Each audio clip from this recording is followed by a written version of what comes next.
Ever since The Division was revealed back at E3, it's been one of those games that's stuck in a vortex of delays and rumours regarding graphical downgrades and all sorts of other nonsense. Now, of course, the beta is expected to come out between January and February, so we'll be able to see the level of downgrade for ourselves, because undoubtedly there is some kind of downgrade. But we've just had some interesting comments from Ubisoft's lead environmental artist Sebastian Lindov and technical art director Chad Chatterton, who spoke with Forbes in a recent interview. And they discussed quite a few things, and I will link the source in the description below, but there's a few key points I want to touch on today. Now, one of the most interesting parts of the interview was regarding weather. Now, a lot of games that have weather as a mechanic or just an element of the game, really, have it as dynamic, it's as it is in real life. One day it's raining, the other day, it's sunny, whatever. But with this game, you'll be able to choose both time and weather for each mission.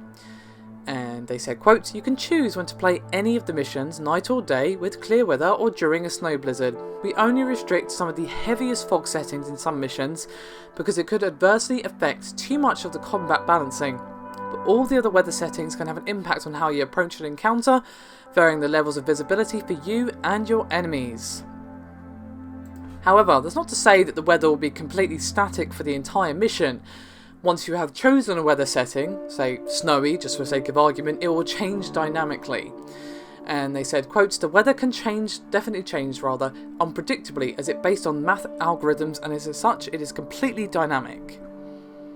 And as I mentioned just a moment ago, the weather will play a key part in the tactics and strategies of both teams, as of course both you and the enemy team will be affected by visibility and other weather conditions, which will naturally affect the strategy and pacing of each mission.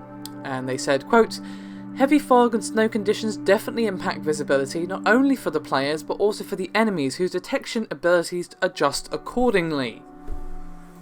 So, rather interesting stuff, as I'm sure you will agree. Dynamic weather has been a thing in a fair few games, including, The Witcher 3 and a few other games as well. And of course there's games like GTA 5 where, the weather will change, but you can change it with a cheat and then it will change from there. But I think this is one of the few games that's actually had a ability to choose the weather for each mission, and then of course it will change dynamically from that base starting point. It definitely sounds really interesting, and of course you can't, set it, stupidly heavy fog like they said. It would impact balance too much, so there will be some restrictions in place based upon mission, etc.